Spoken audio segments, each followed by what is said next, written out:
Demons and angels tango. It's one more way to die. It's one more way to die. One more way. Demons and angels tango. What's up? It's your boy Guto Reef.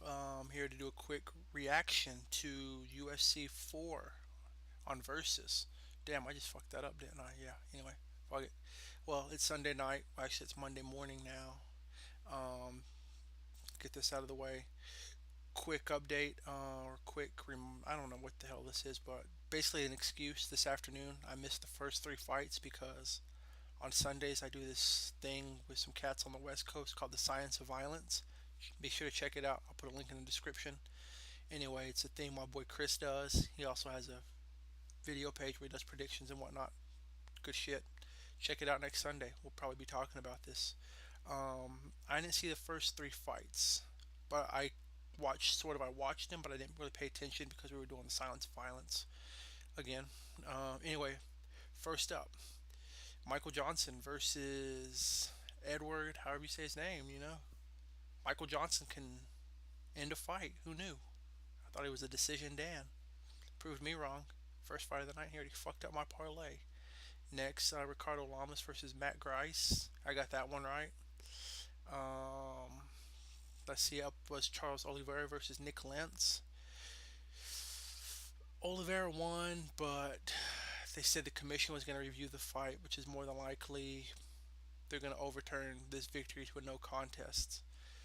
Nick Lentz, when he knows how to keep those UFC victories going. Maybe some people later on I'm gonna mention should talk to him on how to win a fight. Next, Richie Anthony first. I don't know how the Antony. I don't know how to say his name versus Greg Roberts. Disappointed in this fight. My boy Greg Roberts changed with my boy Gilbert Melendez in a scrap pack. I was hoping he'd win it.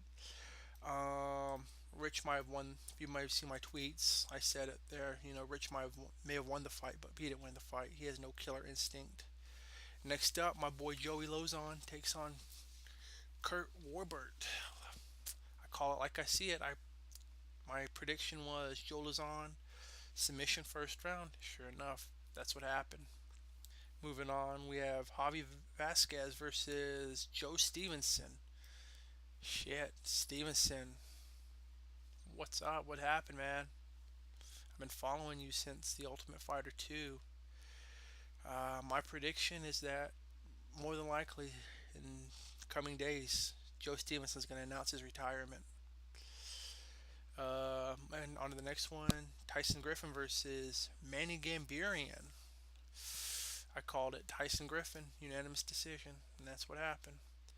Matt Grice versus Christian Warcraft. This is the main card that happened on Versus.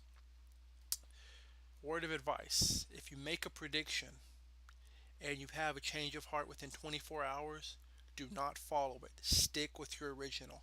I had Meathead by a first or second round TKO, but at the last minute, after watching a Christian Warcraft video, he was talking about his fights and how he doesn't finish him, like how he was fighting Stefan Struve and he had him beat, but then he didn't follow through. And I was thinking, he said, I'm going to follow through this time. And I believed him. So I went on Tapology and I changed my prediction. And what happened? Shit, he got knocked out in the first goddamn round. I tell you what. Move on. Rick Story versus Charlie. Man, Charlie stepped up, man. This has to be the upset of the year. I think it is. Upset of the year.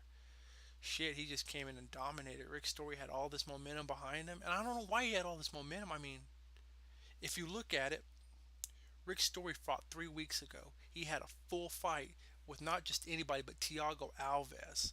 And then in 3 weeks, he trained for this fight. Charlie Brenneman was supposed to fight on this card. He had a full camp. He was expecting to fight. So why was Charlie the underdog? I mean, he had a full camp. He was prepared to fight. He was ready to happen. And you had this Rick Story character who just stepped up out of nowhere. Shit. I don't know why I chose Story. I should have chose Brenneman, but damn, I was duped. You duped me. God damn. Follow this. No, don't do that. You follow this. You gotta follow your gut. Follow my heart. That's why I'm fucking doing so bad on predictions. Let's go on.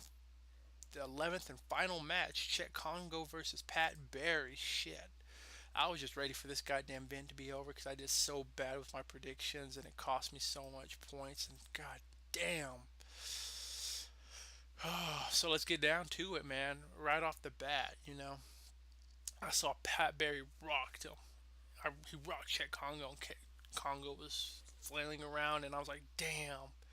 And this is Mergliotta was refing the fight. I'm like, damn, Mergliotta does not know how to stop a fight. I mean, I can just name all the few fights that he's ref that he just lets fights keep on going. One fight in my mind that sticks out is like UFC 111, Shane Carwin versus Frank Mir. Frank Mir took too much damage. That fight should have been ended way earlier than when he ended it. And anyway, that's what I was thinking. Like, god damn, does this motherfucker not know how to stop a fight? But luckily, he didn't stop the fight because at the last minute, fucking Chet Congo rocked his ass with that uppercut out of nowhere. Shit. And he saved the event. God damn, I barely broke even because he won. So, damn, that was the story of the night. I was bitching and moaning about this card, but I think that sort of saved it. And I think something else that saved it was Bellator on Saturday. Fuck, those were some awesome fights. If you didn't watch Bellator on Saturday, that featherweight tournament, god damn. I know I'm going to be watching this tournament very closely, very, very closely. I've been talking with some people. I haven't done my full prediction and layout because I don't know who the card's going to be. I just know who the four winners out of the original eight were, but yeah, more to come. Until next time, this is my reaction. Check me out at Tapology. Follow me on Twitter. All the information is going to be below. Shit, people have been asking about my Facebook, and I got a Facebook, but I really don't check it that often. I'm always on Twitter. Anyway, yeah, hit me up, drop me a message, give me a reaction, whatever. Do a video, do text, I don't know, whatever. Until next time. It's one more way to die. It's one more way to die. One more